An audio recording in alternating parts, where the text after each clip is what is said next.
नमस्कार दोस्तों। कैसे थमेगी जंग? अमेरिका की तरफ से खबरें आ रही है कि वो सीज फायर चाहता है। ईरान कह रहा है हमें कोई सीज फायर नहीं चाहिए।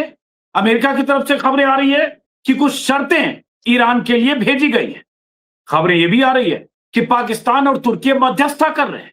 खबरें यह भी आ रही है कि पाकिस्तान या तुर्की में अमेरिकी नुमाइंदे ईरान के नुमाइंदों से मीटिंग करेंगे। लेकिन ईरान की तरफ से कहा जा रहा है न तो ऐसा कोई प्रस्ताव है, न हम किसी शर्त पर तैयार हैं, न अमेरिका से बातचीत की कोई बात है। तो जंग थमेगी कैसे? इसमें ट्रंप ने कह दिया है कि उन्हें ईरान की तरफ से एक तोहफा मिला है, बेशकीमती तोहफा। वो तोहफा क्या है, कोई जानकारी नहीं है। ईरान की तरफ से आज भी मिसाइलें लगातार दागी गई। कहा गया, दावा किया गया एक वीडियो जारी करके कि यूएसएस अब्राहम लिंकन को भी टारगेट किया गया क्रूज मिसाइल से।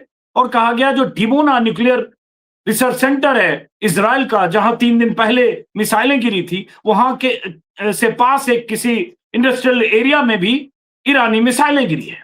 इन सब के बीच दुनिया भर की नजर है कि आखिर ट्रंप ने अगर 5 दिन के लिए ब्रेक का ऐलान किया, तो जब 5 दिन की मियाद खत्म होगी तब क्या होगा?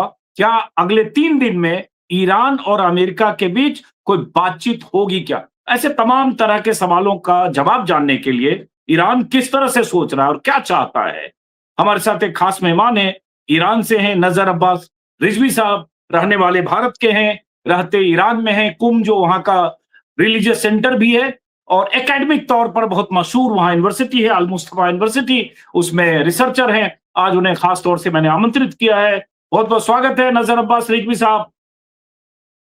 लगातार जो जानकारियां आ रही है बहुत रिजवी शुक्रिया साहब, जी। कुछ जानकारियां ईरान की तरफ से, कुछ जानकारियां अमेरिका की तरफ से। उस बीच ईरान के स्पीकर का एक बयान भी आया है जिसमें उन्होंने कहा है कि हमने पूरे इलाके पर नजर रखी है, अब खास करके अमेरिकी सैनिकों की तैनाती पर। और उन्होंने ये भी कहा कि हमारी जमीन की रक्षा करने के हमारे इरादे की परीक्षा मत लो, स्क्रीन पर देख रहे हैं। और ये शायद उस संदर्भ में भी कहा है कि खबरें जिस तरह से आई है बीते 48 घंटों में कि अमेरिका से पैराट्रूपर्स, मरीन और तमाम तरह के वॉरशिप भेजे जा रहे खार्क आइलैंड पर कब्जे के लिए या ईरान से मुकाबले के लिए। तो क्या चाहता है ईरान? और ईरान किस तरह से ये जो खबरें तैर रही है, शर्तों की खबरें, प्रस्ताव की खबरें, या पाकिस्तान में या इस्लामाबाद में मीटिंग की खबरें स्क्रीन पर देख रहे हैं, ये वो शर्तें हैं जो अमेरिकी अखबारों के हवाले से मीडिया के जरिए दुनिया भर में फैली है। लेकिन अधिकृत तौर पर अमेरिका ने भी इन शर्तों की बात नहीं की है। लेकिन इनमें कई शर्त है जिस पर ईरान किसी सूरत में तैयार नहीं हुआ। कुछ शर्तें ईरान की तरफ से। तो शुरुआत करते हैं नजर अब्बास रिजवी साहब, क्या माने कि कुछ शर्तें पहुंची हैं? ईरान क्या चाहता है? ईरान के लोग क्या चाहते हैं, चूंकि आप ईरान में हैं? जी, बिस्मिल्लाहिर्रहमानिर्रहीम। सबसे पहले आपको और आपके तमाम दर्शकों को आदाब अर्ज़ करते हैं। देखिए अंजू अजीत जी, ये ट्रम्प का जो बयान बदलता है 4-4, 6-6 घंटे पे, ये वाक़ईन इस वक़्त जो है पूरी दुनिया इसको देख रही है कि किस तरीके से ट्रम्प बौखलाए हुए हैं, ट्रम्प परेशान हैं और इस वजह से घड़ी-घड़ी वो जो है अपने बयानात को बदल रहे हैं। पहले उन्होंने कहा कि 48 घंटे का हम वक़्त देते हैं। हम धमकी दी उन्होंने कि अगर 48 घंटे के अंदर स्ट्रेट ऑफ हॉर्मुज़ को नहीं खोला तो हम जो है पूरे ईरान को अंधेरे में डुबो देंगे। लेकिन जब जवाब ईरान का ये आया कि अगर आप ईरान को अंधेरे में डुबो देंगे, तो हम पूरे वेस्ट एशिया को, पूरे गल्फ कंट्रीज़, सारे गल्फ कंट्रीज़ को अंधेरे में डुबो देंगे, आपके सारे जितने भी अमेरिकन इंटरेस्ट है उनको तबाह कर देंगे। तो एक ट्रम्प को ये समझ में आ गया कि डरा-धमका के मामला चलने वाला नहीं है। तो उन्होंने दूसरा जो है वो रुख अपनाया और बिल्कुल यू टर्न, जो हमारे यहाँ मशहूर है कि यू टर्न उन्होंने वहाँ से मारा और कहा कि भाई 5 दिन के लिए जो है वो बातचीत के लिए जो है हम जंग को रोक रहे हैं और हम जो है वो उनके एनर्जी स्ट्रक्चर पे हमला नहीं करेंगे और बातचीत शुरू हो चुकी है। ये एक ऐसी बातचीत है कि यहाँ ईरान में अगर मैं कहूँ जो माहौल है, ईरान के सोशल मीडिया के अंदर, ईरान की आवाम के अंदर एक मज़ाक बन चुका है ट्रम्प का और इस तरह की बातें हो रही हैं कि ये ट्रम्प जो है वो शीशे के सामने खड़े होके जो है वो नेगोशिएशन कर रहे हैं, शीशे के सामने खड़े होके बातचीत कर रहे हैं और वो एक ख़याली एक इल्यूज़न में जो है वो नेगोशिएशंस की बात कर रहे हैं। तो इस वजह से कोई भी इसमें सच्चाई नहीं है और पूरी तरह से यहाँ के जितने भी ज़िम्मेदार अफ़राद हैं, चाहे वो कालीबाफ साहब हों, चाहे वो आईआरजीसी के स्पोक पर्सन हों, चाहे वो फ़ॉरेन मिनिस्ट्री हो, सबने कहा है कि हम किसी भी तरह की बातचीत जो है वो यूएस के साथ नहीं कर रहे हैं और उसकी एक बहुत बड़ी वजह है कि 2 बार अजीत जी नेगोशिएशन के दरमियान जो है वो यूएस ने धोखेबाज़ी से ईरान के ऊपर हमला किया है, चाहे वो पिछले साल की जंग हो, चाहे वो इस साल हो, नेगोशिएशंस के दरमियान हमला हुआ है। तो ईरान ये जानता है कि अमेरिका के ऊपर किसी भी तरह से नेगोशिएशन टेबल पे आना, उससे बातचीत करना किसी फ़ायदे का नहीं है और इस वजह से ईरान ये चाहता है कि ये जंग स्टॉप ना की जाए, ये जंग रोकी ना जाए बल्कि पूरी तरीके से मध्य एशिया में, पश्चिमी एशिया में जंग का खात्मा किया जाए और वो कैसे होगा? उसके लिए सबसे बड़ी जो बात रखी है ईरान ने वो ये कि वेस्ट एशिया में पूरा यूएस प्रेज़ेंस को खत्म किया जाए। यूएस के जो बेसेज़ हैं, वो यहाँ से खत्म हो, यूएस की फ़ोर्सेज़ यहाँ से वापस जाएँ ताकि हकीकी मानों में यहाँ पे शांति बहाल हो सके। अगर मैं ज़मीन की बात करूँ, यहाँ की आवाम की बात करूँ, रोज़ रात में आप जानते हैं पिछले 4 हफ्तों से रोज़ रात में यहाँ हज़ारों की तादाद में मुख्तलिफ चौराहों पे, सड़कों पे लोग निकलते हैं। एक उत्सव का माहौल रहता है, एक जश्न का माहौल रहता है कि जिसमें पब्लिक का एक मुतालबा है, पब्लिक की एक माँग है कि जंग नहीं रुकनी चाहिए। ये जंग जो साइकिल बन गया है कि एक बार जंग होगी, उसके बाद आके वो सीज़फायर होगी, उसके बाद आके नेगोशिएशन होगी, उसके बाद दोबारा बिट्रेयल होगा, धोखा दिया जाएगा। तो इस साइकिल को जो है खत्म करना चाहती है ईरान की आवाम, ईरान की आर्म्ड फोर्सेस और ईरान की लीडरशिप इस मामले में बिल्कुल मुत्तहिद है और एक प्लेटफ़ॉर्म पे हैं कि हम जंग को मुकम्मल तौर से इस मंतके से, इस रीजन से खत्म करेंगे ताकि दोबारा हमारे साथ धोखा ना किया जा सके। इस मूड में पूरी यहाँ पे आवाम है। उनका कहना है कोई भी सीज़फायर नहीं होनी चाहिए जब तक पूरे तौर से हम यूएस को और इज़राइल को पसपा नहीं कर देंगे, उनको सरेंडर करने पे मजबूर नहीं कर देंगे कि अभी जो जो झूठ बोल रहे हैं, फ़रेब दे रहे हैं दुनिया को कि उनसे कभी कहते हैं हमको गिफ्ट मिला है, कभी कहते हैं कि हमसे बात हो रही है, बड़ी अच्छी बात हो रही है। एक बयान दिया कि ऐसे सम्मानजनित व्यक्ति से बात हो रही है हमारी ईरान में कि जिसको कोई नहीं जानता। तो इस वजह से यहाँ पे ईरान की आवाम कह रही है कि वो जो व्यक्ति है जिससे आपकी बात हो रही है, वो आपकी परछाई है, वो आपका प्रतिबिंब है कि जो आप आईने के अंदर देख रहे हैं। किसी भी तरह की नेगोशिएशन इस वक़्त ईरान की तरफ से ईरान के अंदर कोई मूड नहीं है कि ट्रम्प के साथ कोई नेगोशिएशन की जाए क्योंकि धोखेबाज़ी मिली है हर बार ईरान को नेगोशिएशन टेबल पे। अब जैसे तोहफे की आपने बात की, मैं चाहता हूँ एक ट्रम्प का बयान है जिसमें वो तोहफे का ज़िक्र कर रहे हैं। पूरी दुनिया डिकोड करने में जुटी है कि वो तोहफ़ा ईरान ने क्या दिया है जो ट्रम्प कह रहे हैं बहुत ख़ास तोहफ़ा ईरान ने दिया है और आज ही पहुँचा है। ज़रा उनका वो बयान सुनिए, अगर आप बताने की स्थिति में हो तो बताइए, नहीं तो हम आकलन लगाएँगे कि क्या हो सकता है जो दुनिया में लोग करें। प्ले कीजिए इसको। They're going to make a deal. They're going to make a deal. They did something yesterday that was amazing, actually. They gave us a present, and the present arrived today. And it was a very big present worth a tremendous amount of money. And I'm not going to tell you what that present is, but it was a very significant prize. And they gave it to us, and they said they were going to give it. So that meant one thing to me: we're dealing with the right people. No, it wasn't nuclear related. It was oil and gas related, and it was a very nice thing they did. But what it showed me is that we're dealing with the right people. आपको कुछ अंदाजा है कि Iran की तरफ से जिनकी नुमाइंदगी अभी कर रहे हैं हमारे यूट्यूब चैनल पर, उनकी तरफ से ईरान की तरफ से क्या तोहफा, क्या गिफ्ट भेजा गया है ट्रम्प को जो कह रहे हैं बहुत कीमती है, प्राइज की तरह है? जी, देखिए ईरान के अंदर जो है वो ट्रम्प की बातों को कोई भी सीरियस नहीं लेता है और मुझे मसलन वाक़ई मैं ये अपील करता हूँ दुनिया भर के जो समझदार लोग हैं, वो भी ट्रम्प की बातों को सीरियस लेना छोड़ दें। हालाँकि ये खतरनाक है क्योंकि वो एक ऐसे पद पे बैठे हुए हैं कि जो पूरी दुनिया के अंदर तबाही मचा सकते हैं, कहीं भी जाके हमला कर सकते हैं। आप देखिए क्यूबा के अंदर इस वक़्त जो है ट्रम्प ने और यूएस ने जो है पूरा ब्लॉकेट किया हुआ है। क्यूबा के अंदर तेल नहीं जाने दे रहे हैं, गैस नहीं जाने दे रहे हैं, लाइट वहाँ कटी हुई है, जनजीवन पूरी तरह से अस्त-व्यस्त हो गया है, लेकिन उनको जो है उसका कोई फ़र्क नहीं पड़ता। तो इस तरह की गैर मानवी काम ट्रम्प कर सकते हैं क्योंकि उनका मानसिक नहीं, आप संतुलन जो तोहफे है पे वो नहीं बात कर सही रहे नहीं हैं। है आजकल। खान साहब कह रहे हैं कोई ऐसा ईरान ने उनको तोहफा दिया जो उन तक पहुंच चुका है, खास प्राइज है और हाँ, इसलिए वही उन्हें लग रहा है कि अभी सही दिशा में बात हो रही है। लास्ट में सवाल पूछा गया कि न्यूक से जुड़ा है, उन्होंने कहा नहीं तेल और गैस से जुड़ा। कुछ लोग, कुछ स्ट्रेटजिस्ट, कुछ ऐसे एक्सपर्ट कह रहे हैं कि हो सकता है कोई अंडरस्टैंडिंग डील हो रही हो कि ईरान के की तेल गैस फैसिलिटी में, खार्ग में या कहीं भी उसमें 5-6% अमेरिकी कंपनियों की कोई पार्टनरशिप हो जाए, कुछ शर्तें जिसमें ये हो जाए, जैसे यूएई में, कतर में और वेस्ट एशिया के देशों में 20 से 30% उनकी पार्टनरशिप है गैस फील्ड और रिफाइनरी में। जी, देखिए ये जो आपने जिन मुल्कों का नाम लिया है, इन मुल्कों के साथ इन मुल्कों को ये जो हुक्मरान हैं वो पूरी तरीके से वेस्ट ने ही बैठाया है, वेस्टियन इंपेरियलिज्म ने ही उनको, साम्राज्यवाद ने उनको हुकूमत दी है। लेकिन ये कैसे सोचा जा सकता है कि जिस ईरान के साथ जंग चल रही है 4 हफ्तों से और ईरान इतनी मजबूत स्थिति में है कि वो मिसाइल पे मिसाइल मार रहा है, वेस्ट एशिया में तमाम जो इनके फोर्सेस हैं, जितने भी बेसेस हैं, उनको तबाह कर दिया गया है। इज़राइल के ऊपर हमले हो रहे हैं, तो कोई भी इंसान इसको नहीं सही मान सकता, इसको कबूल नहीं कर सकता। ऐसी हालत में ईरान आए और कहे कि हमारे तेल और गैस के अंदर से आपका जो है वो हिस्सा है। अगर ये बात है, तो ये वाक़ई बहुत ही अजीब बात है कि इस बात की क्लेम जो है वो ट्रम्प कर रहे हैं। जी, मैं ये कह रहा हूँ कि इस तरह की कोई भी बात, इसकी कोई भी खबर इस तरह से ईरान के अंदर से नहीं है। ईरान का स्टैंड बिल्कुल क्लियर है।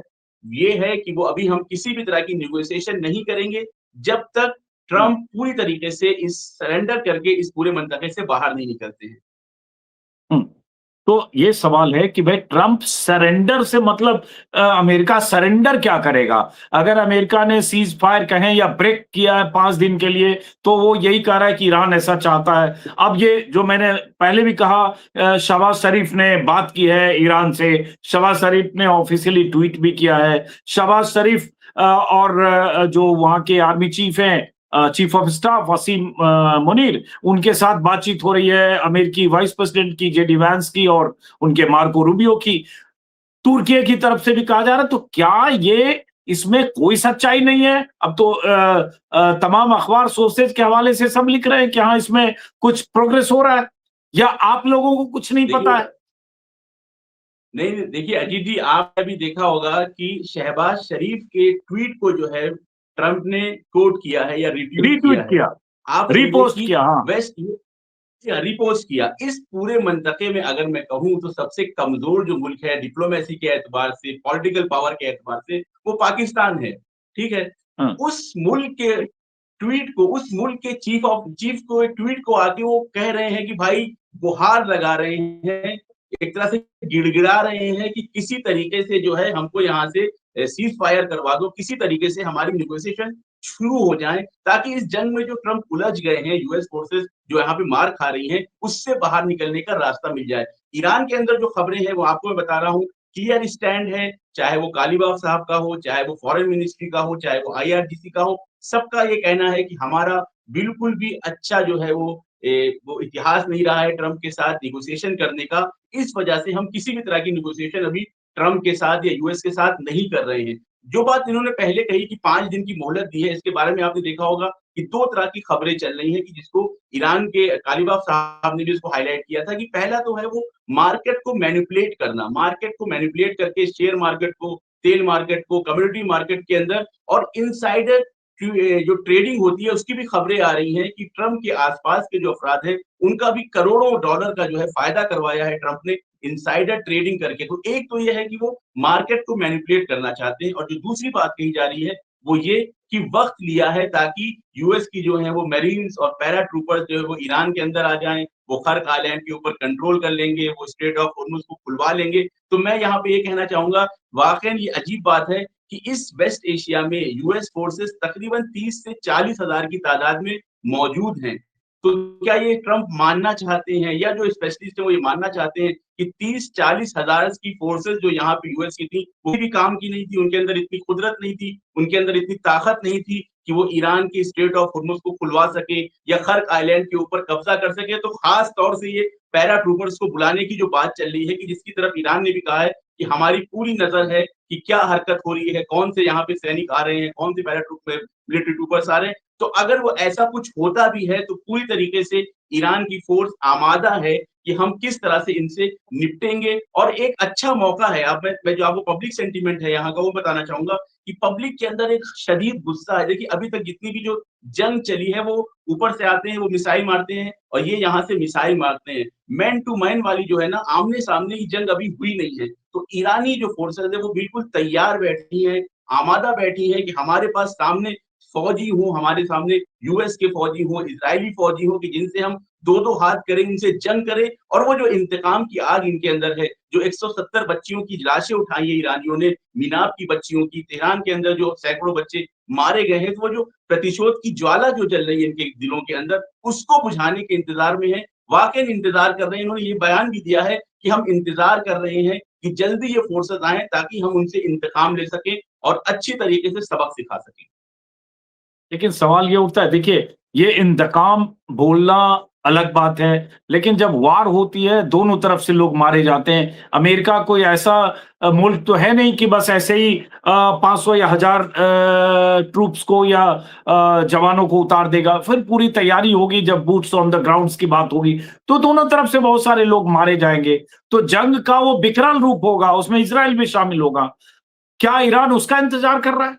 देखिए देखिए, जंग ये जो मिशन एक इमेज है कि यूएस के जब ट्रूप्स आ जाएँगे ज़मीन के ऊपर, तो बहुत ज़्यादा तबाही होगी। मैं यहाँ पे एक चीज़ हाइलाइट करना चाहूँगा अजीत जी, देखिए यूएस की जो ट्रूप है ना, उन्होंने पिछले 20-30 सालों में कोई जंग नहीं लड़ी है। उनके पास बिल्कुल भी तजुर्बा नहीं है। उनका सारा बेस क्या होता है, जंग करने का जो टेक्स्ट बुक तरीका है यूएस का, वो क्या है? वो ऊपर से आते हैं, बम बरसाते हैं, सारे इंफ्रास्ट्रक्चर को तबाह कर देते हैं। उसके बाद उनके ट्रूप्स जो है वो ज़मीन पे उतरते हैं और फिर अपना काम करते हैं। लेकिन ईरान के अंदर ये टेक्स्ट बुक वाला मामला चलने वाला नहीं है। मैं पहले बता दूँ, आपने पहले भी देखा होगा और ये बात बिल्कुल क्लियर है कि अब यूएस के जो F-35 हैं उनको गिराया जाने लगा है, F-16 गिराए जाने लगे हैं। 150 तक जो है यहाँ पे ड्रोन्स जो हैं यूएस और इज़राइल के गिराए जा चुके हैं। तो इतना आसान नहीं है, ये इराक नहीं है, ये सीरिया नहीं है, ये लीबिया नहीं है, ये अफ़गानिस्तान नहीं है कि जहाँ पे आप हवाई हमले करें और कारपेट बॉम्ब भी करके सारा इंफ्रास्ट्रक्चर खत्म कर दें और उसके बाद आपके जो है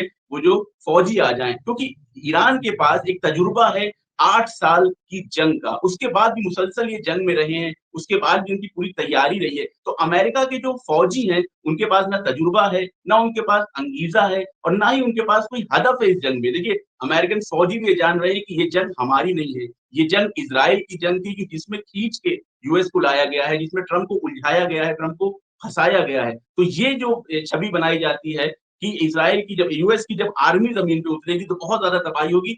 अब तबाही की बात तो ये है कि अगर जंग इस तरीके से दोबारा सीज़फायर कर दी जाए, देखिए जब भी कमज़ोरी का एहसास दिखाता है, कब 2 लोगों में जब जंग होती है और एक इंसान कहता है अपनी कमज़ोरी का प्रदर्शन करता है, तो जो सामने वाला उसका फरीक है, वो उसके ऊपर और हावी होने की कोशिश करता है।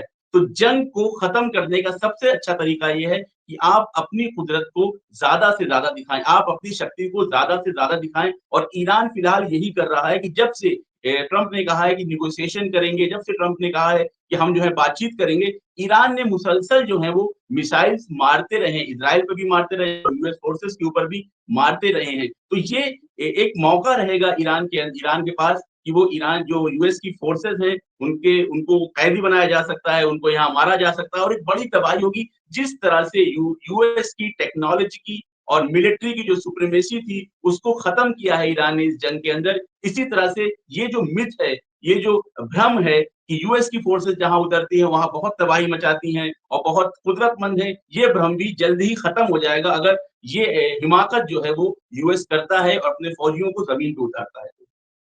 देखिए, नज़र अब्बास साहब, ये भी तो सच है कि ईरान को भी बहुत नुकसान हुआ है। 1,500 से ज़्यादा लोग मारे गए, 25-30 हज़ार हो सकता है लोग घायल हों, एग्ज़ैक्ट नंबर हमें नहीं पता, आप बता सकते हैं। 6,000 से 8,000 टारगेट की बात अमेरिका कर रहा है, 8,000 दरअसल। तो इतने जगह बम बरसाए गए, ज़बरदस्त इंफ्रास्ट्रक्चर को नुकसान हुआ है, स्कूल, बिल्डिंग्स, सरकारी इमारतें, घर, मकान, सब बहुत तबाही हुई है। तो ये भी तो सच है कि ईरान को बहुत तबाही हो रही है। ये अलग बात है कि ईरान मजबूती से डटा है, लेकिन ईरान भी चाहता तो होगा कोई रास्ता निकले। ये पोस्टिंग जरूर अमेरिका के सामने मजबूती से है कि हम सीजफायर नहीं चाहते, हम झुकना नहीं चाहते, हम अमेरिका का और नेतन्याहू का सरेंडर चाहते, लेकिन चाहता तो ईरान भी होगा कि कोई रास्ता निकले। तो क्या आप लोगों को अंदाजा है कि ईरान क्या चाहता है?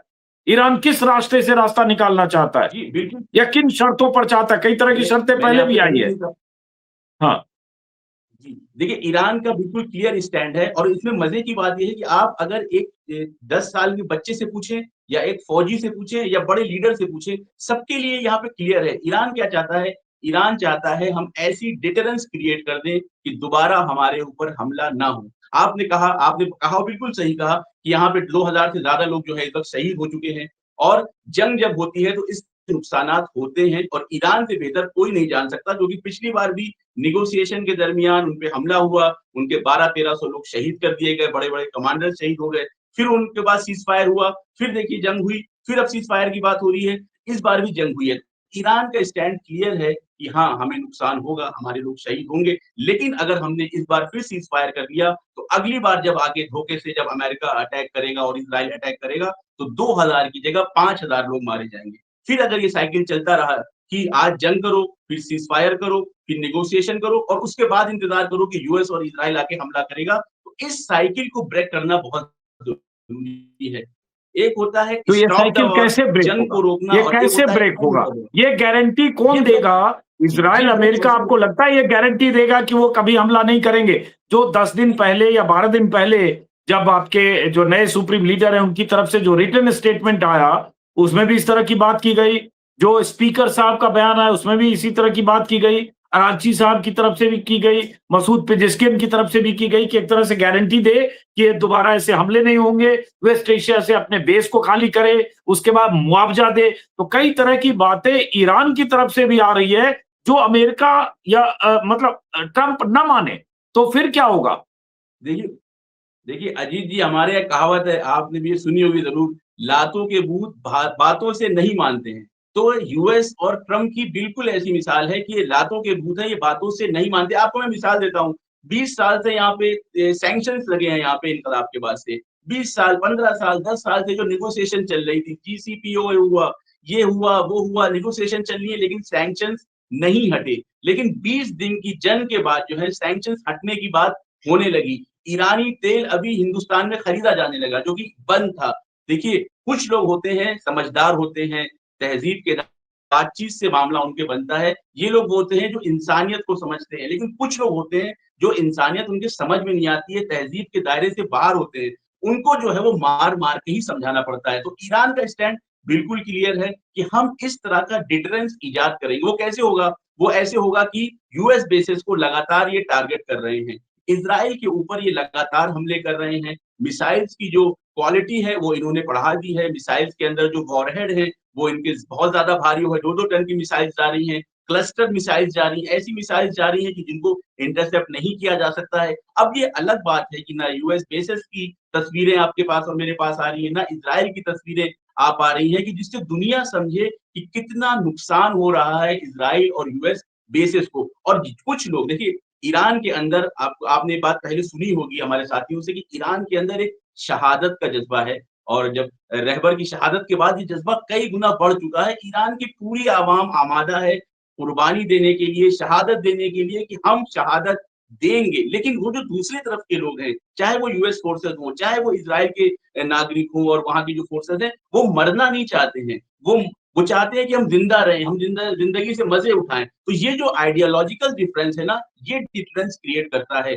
जब ईरान इस तरीके से इन पे हमला करता रहेगा, इनके इंफ्रास्ट्रक्चर को नष्ट करता रहेगा, इनके बेसेस को खत्म कर देगा, तो मजबूर होके यूएस को ये गारंटी देनी पड़ेगी और गारंटी अमली तौर पे क्या होगी? वो गारंटी ये होगी कि इस पूरे क्षेत्र से अपना बोरिया-बिस्तरा बाँधेंगे और निकल जाएँगे और आप यकीन मानिए कि अनकरीब वो दिन आने वाला है कि ये पूरा वेस्ट एशिया जो है वो यूएस फोर्सेस से खाली होगा, क्योंकि यूएस का इतना बड़ा ये साम्राज्य है, एक बड़ी एम्पायर है, तो आसानी से ये जो है वो इस काम को नहीं करेंगे। इसमें हो सकता है कुछ मरहलों में ये बात हो सकता है कुछ वक़्त इसमें लगे, लेकिन जो लंबे वक़्त की जो शांति है, वो तभी आएगी कि जब यूएस इस पूरे खित्ते से बाहर निकलेगा। तो आप जो सवाल कर रहे थे कि कैसे वो गारंटी होगी कि अमेरिका और यूएस इज़राइल दोबारा ना आए, तो उसको डिटरेंस कहते हैं। कुछ मुल्क होते हैं, वो न्यूक्लियर पावर के ज़रिए से डिटरेंस क्रिएट करते हैं, लेकिन ईरान क्या कर रहा है? ईरान अपने मिसाइल पावर के ज़रिए से डिटरेंस क्रिएट कर चुका है कि अब दोबारा इनके ऊपर इस तरह का हमला करने की ज़रूरत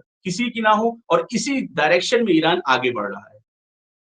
चलिए अब देखते हैं, चूंकि 3 दिन बाकी हैं, ट्रंप ने 5 दिन के लिए ब्रेक का ऐलान किया था, 3 दिन बाकी हैं। जैसा कि मैंने कहा, कई तरह की खबरें हैं कि पाकिस्तान और तुर्की मीडिएट कर रहा है।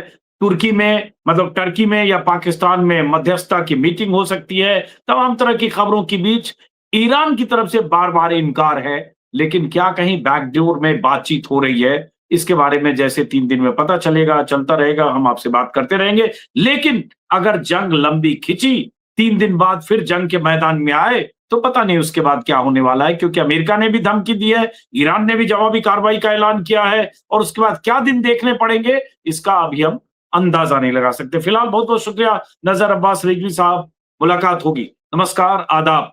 जी, आपसे बहुत-बहुत शुक्रिया जी। इंशाल्लाह मुलाकात होगी।